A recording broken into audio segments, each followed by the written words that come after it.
Hello, welcome to Legalese. I'm attorney Christopher Lilly. Legalese is a presentation of the Northern Middlesex Bar Association, where we attempt to bring topics of interest in the legal community to your attention. I'm joined today by Stephen Valancourt. Welcome, Steve. Thank you, Chris. Steve has offices in Fitchburg and is an expert on OUIs, DWIs. Steve practices in both Massachusetts and New Hampshire. Now, we have previously had Steve on programs dealing with the Breathalyzer. This is our third episode dealing with the Breathalyzer litigation, which I think is about 7 years now in the running. Yeah, that's right. And we're gonna go over a little bit of a recap as to what has happened and what we'd previously been talking about. We heard from Steve and attorney Michael Bowser on our last program. And we were talking about some of the litigation that had been consolidated in the Concord District Court before Judge Brennan. How far back did that go? That started in 2015. And August of 2015. Why don't you give us a little bit of a recap? So yeah, just to sort of put things into context, as I'm sure most viewers understand, when someone is arrested for OUI or drunk driving, they're typically brought back to the police station where the offense occurred, and they're offered a breathalyzer test to sort of measure their blood alcohol concentration. And so these breathalyzer machines that we've been challenging are devices where they'll measure a person's breath and attempt to predict their blood alcohol concentration. And so the question for people like Chris and I have always been, you know, are these things accurate? Do they in fact work? And do they accurately predict a person's blood alcohol concentration properly? And so historically, the access to that information and how those machines worked and what we refer to as the source code of those machines, which is basically a computer program that tells the machine how to analyze that breath sample. Typically, all of that information had been protected as sort of proprietary information owned by the manufacturer of the machine, and defense attorneys like you and I have never been granted access to that machine, that information. And in about 2011, here in Massachusetts, they implemented a new breathalyzer machine manufactured by the Draeger Corporation. And we saw that as an opportunity to try to challenge the accuracy of that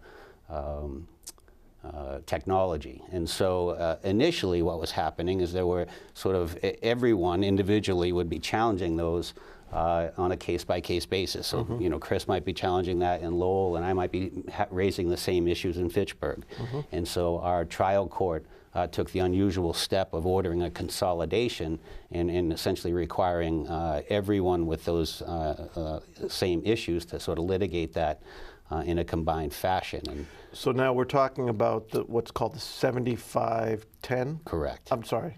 9510, correct, which had replaced the 7110. The 7110. And the 7110 was part of a litigation that I guess brought us into the That's correct. 9510. That's right. And so what happened with the consolidation of these cases? And so as we mentioned earlier, that also came to a head in about August of 2015. And during the course of that litigation, the Commonwealth and the manufacturer was ordered to produce, you know, all of the information relevant to the machine's history and whatnot. And that took such a long time that ultimately there were not hearings until, I believe, 2017. And it wasn't until February of 2017 that was ultimately decided. And I think that's where we left off on our last show. So I think Judge Brennan had issued a decision. I think it was February 2017. Correct. Correct. Correct. And it was based upon how long of a hearing and what was before the judge at that point. Yeah. So it was about it was again about 2 years of discovery and over 3 weeks of testimony that took place in the Concord District Court, and ultimately he issued a decision. And during the course of that litigation, it was discovered that our state agency that oversees these breathalyzer machines, which is known as the Office of Alcohol Testing. It was discovered that the Office of Alcohol Testing, or OAT as it's referred to, did not have any standard written protocols when they were certifying these machines annually. And so Judge Brennan, back in February of 2017, issued a decision, and he ruled that any breathalyzer test prior to September of 2014. So at that point, you're looking at a 3-year gap because the machines were implemented in 2011, and he determined that anything prior to September of 2014 was inherently unreliable because of the lack of protocols at that Office of Alcohol Testing. And so subsequent to his decision, the government was afforded the opportunity to try to sort of revive individual breath test cases on an individual basis. And we as practitioners were dealing with that in each of the individual courts, which were dealing with things differently. That's right, yeah. Every court was dealing with it differently, and the government was forced to sort of prioritize because there was only a limited number of witnesses on their behalf who could come in and attempt to sort of vouch for that evidence. And as a result, it left all of us in a very precarious position. Now, you use the word discovery in talking about part of the hearing that led up to this decision in 2017. And discovery can be a boring term, I guess, as far as a lot of documents that are being exchanged by parties. But the discovery issue was something that came to a head after that decision. That's correct. So we mentioned these sort of mini hearings that were taking place subsequent to Judge Brennan's decision. And what was going on at those hearings is, again, the Office of Alcohol Testing would come in with a witness, and they would try to vouch for the individual machines. Say, for example, the one in Taunton, Massachusetts, I think is really what brought this to a head. Okay. And so it was determined in a hearing in Taunton that during the course of that 2-year litigation before Judge Brennan, the government had failed to produce certain documents showing that the machine in Taunton had in fact failed their annual certifications. So this was part of the discovery process that had led to the decision in 2017, but it came to your attention, or to the defense bar's attention, while the Commonwealth was trying to introduce after that decision. That's correct. So in a nutshell, what happened was they had been previously ordered to produce that information to the defendants back in 2015. And it wasn't until subsequent to the decision in February of 2017 that it was discovered that they failed to produce that. And of course, at the time, all we knew was that they failed to produce it with respect to that one machine that was subject to that one hearing in Taunton.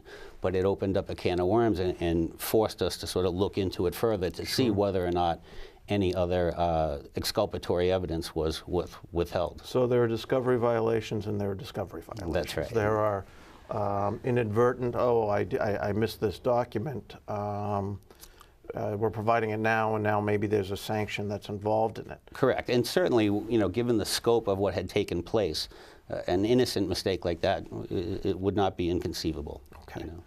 But after that discovery, something else occurred. Correct. So what happened was the Executive Office of Public Safety took it upon themselves to conduct an investigation to look into the discovery practices of the Office of Alcohol Testing.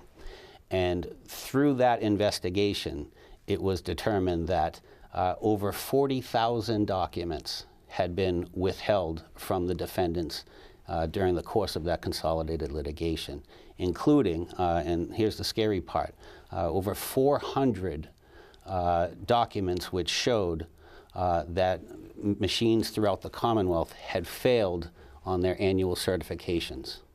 And even more disturbing is the fact that the Executive Office of Public Safety determined that those documents were deliberately withheld from the defendants.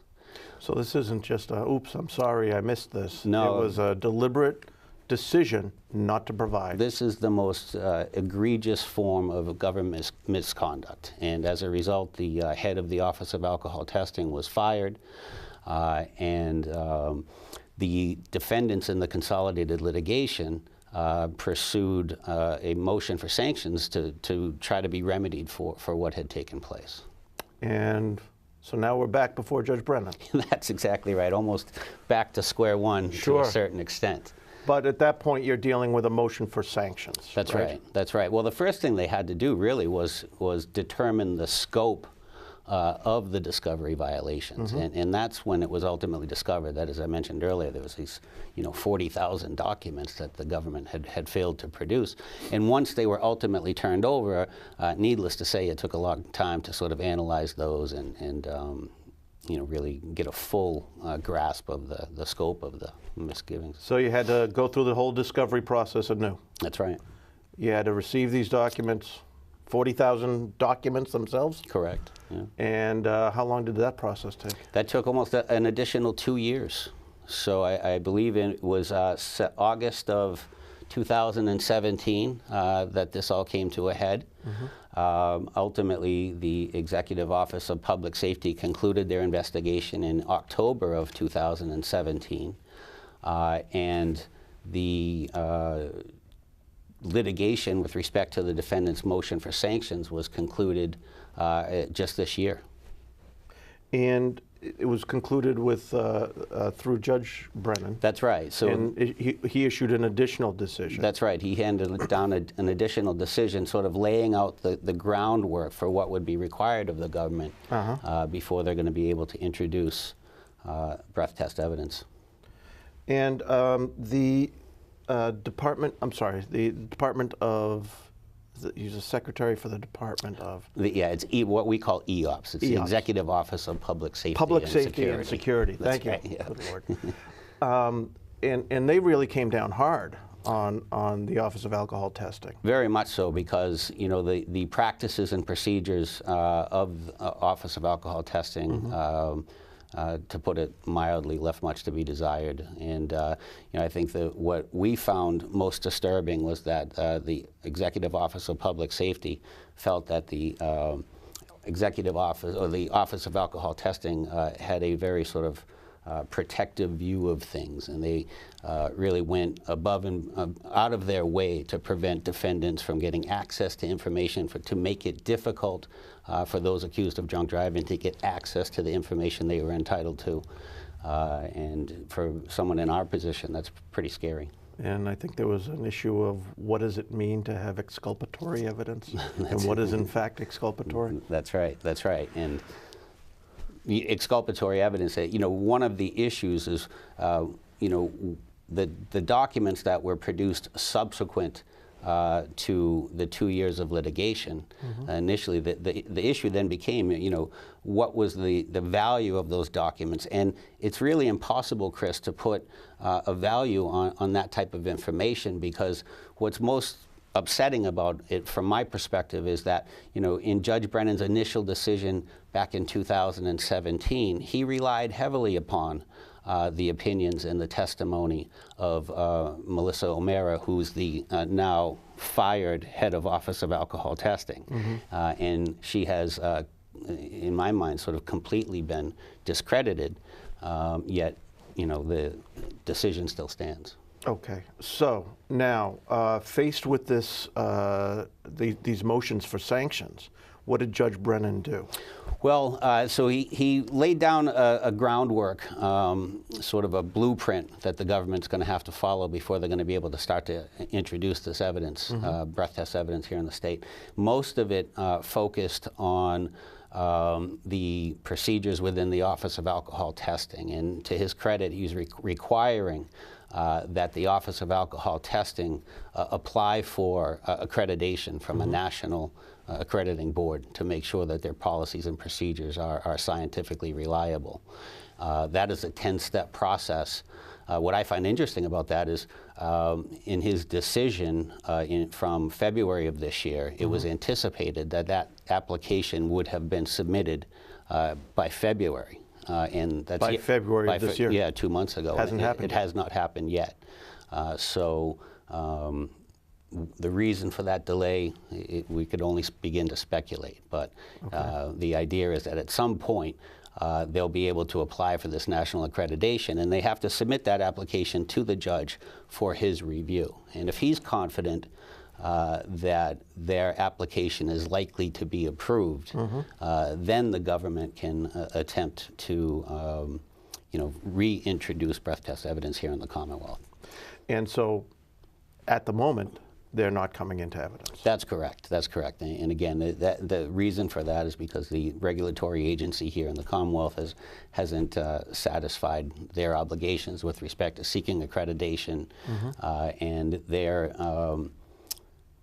history and their past practices have been such that you just cannot rely on that evidence. And so until they're able to prove that things have changed, and we have an independent third party who can review their policies and procedures and determine that they have in fact changed and that they are in fact reliable, then the government rightly will be prohibited from introducing that evidence. So let's go back over a little bit the hearing that was conducted for these sanctions, the stipulation that the parties had filed, what the judge had heard, and what his decision was with respect to egregiousness of conduct in the sanctions. Sure. So if you recall, I had mentioned earlier that the discovery violations and the fact that those discovery violations occurred really came to a head in August of 2017.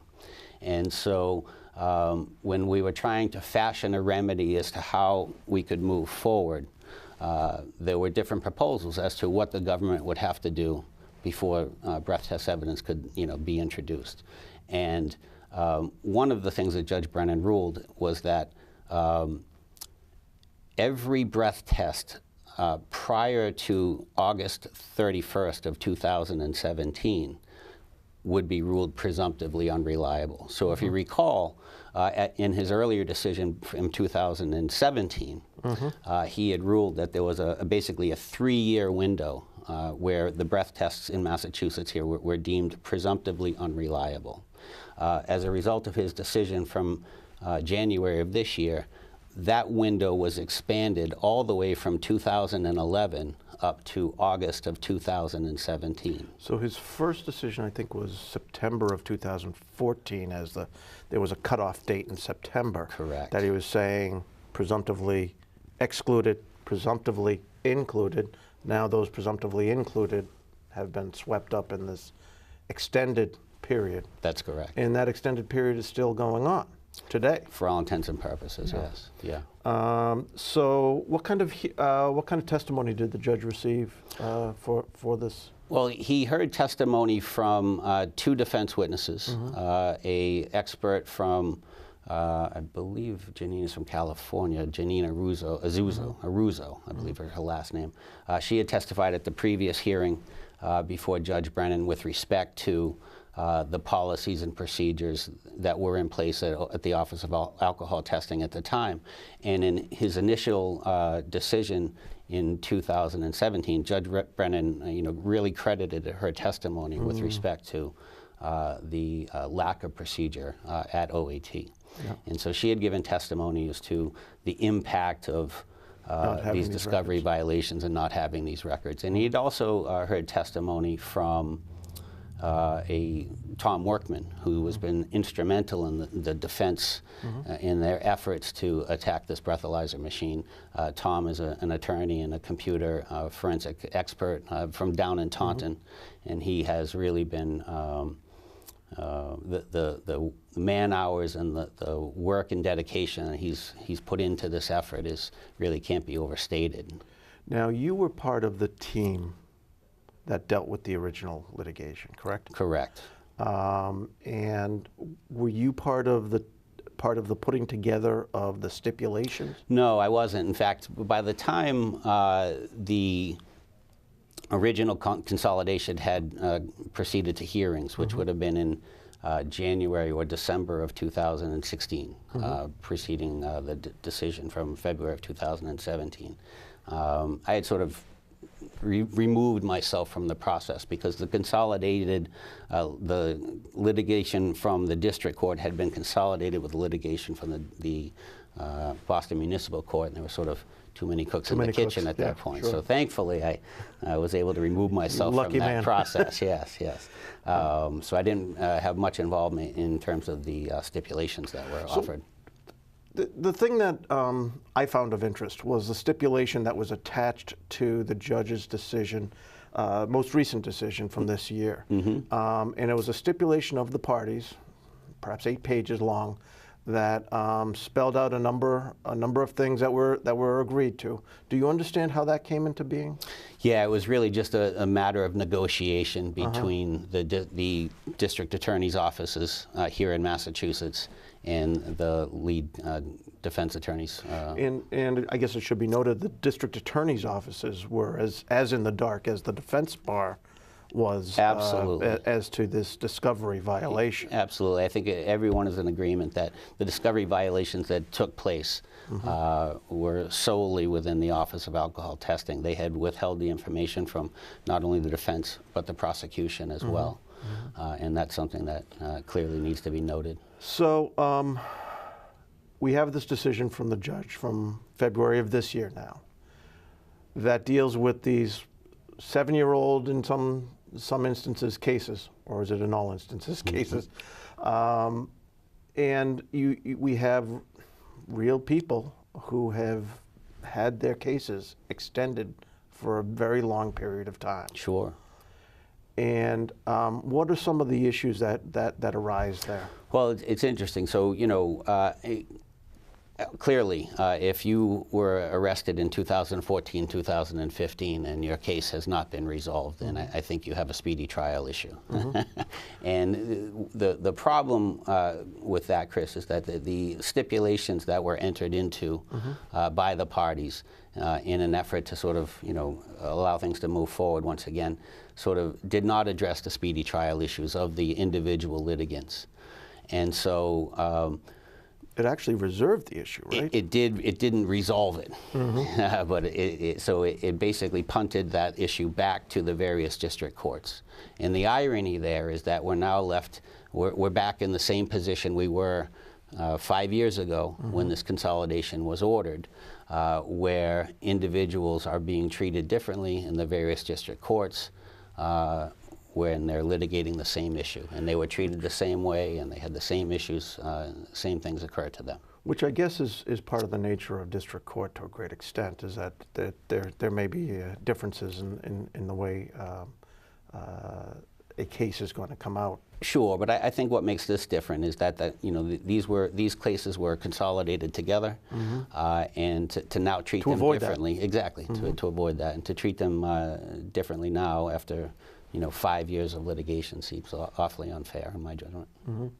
And so the issue being left open, it's up to the individual attorney then to bring motions before the individual court. Correct? That's correct. And what is the nature of that motion? So the nature of the motion is, you know, a speedy trial here in Massachusetts, in theory, someone who's arrested has the right to go to trial within a year or 365 calendar days of their arrest. As a practical matter, that really doesn't exist. And so just because of the nature of the district court practice and much of the delay in a case is not the fault of the Commonwealth, and so that can't be held against them in terms of speedy trial issues. But in these particular instances where all of this consolidation was ordered, as I said, 5 years ago, and these defendants were forced to sort of be lumped into this category in order to preserve their rights and to raise these issues and to litigate these issues. Unfortunately, they have essentially been held captive by this litigation. Sure. And really through no fault of their own. Sure. And so, you know, when we think back to the aftermath of Judge Brennan's initial decision, where we had, you know, thousands of cases which had literally been put on hold and sort of put on the back burner, waiting for that decision to come down. And then the government was given the opportunity to selectively try to determine which breath test cases they would go forward on and which test cases they would not use. Still attempting to get that breathalyzer in. And again, taking this consolidated litigation and expanding it amongst all of the all of the courts. That's right. That's right. And so once it was determined in August of 2017, once it was determined that those discovery violations had taken place, the defendants, the remaining defendants within that consolidated class who had not yet had the opportunity to get their day in court and to exercise their right to trial, had no choice but to pursue a motion for sanctions against the Commonwealth, because there was no question that egregious conduct had taken place, and there was no question that these innocent defendants had suffered as a result. Sure. And so because of the scope of the discovery violations, it took an additional 2 years to sort of flush out exactly what hadn't been produced, how it affected that previous litigation, how it affected the various machines throughout the Commonwealth, and just breath testing here in Massachusetts in general. And so these poor defendants were left with no option but to sit back and wait until all of that had been figured out. Now, you mentioned that the measure for the speedy trial in Massachusetts is 365 days. And the reason that a lot of that still extends beyond that is excludable time, correct? Correct.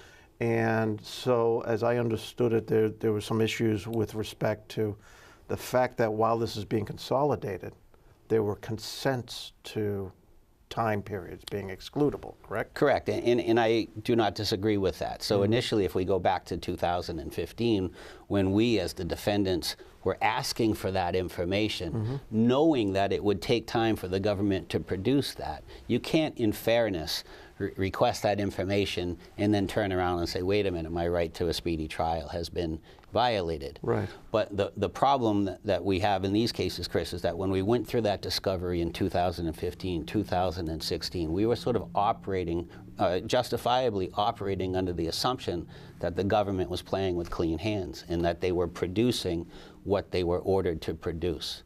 And there was clearly an expectation of good faith. Absolutely, absolutely. And there's no dispute that that expectation was violated. And that's where we were. That's right. And that's what's brought us to where we're at today. And that brings us to the end of our program. Steve, I want to thank you as always for joining us on these topics. My pleasure. We now have a trilogy of breathalyzer cases. And, let's hope there's not a fourth yeah, chapter. Well, there shouldn't be. But again, I want to thank all of you for your attention in this program. As I say at the end of all of these programs, don't take anything that you hear today as being advice that you may want to apply to your individual cases. Talk to local counsel. That's what they're there for, is to help you through these processes. So to the extent that you do have a case, call an attorney, call an expert that has expertise in this area, such as Stephen Valancourt here in Fitchburg, Mass.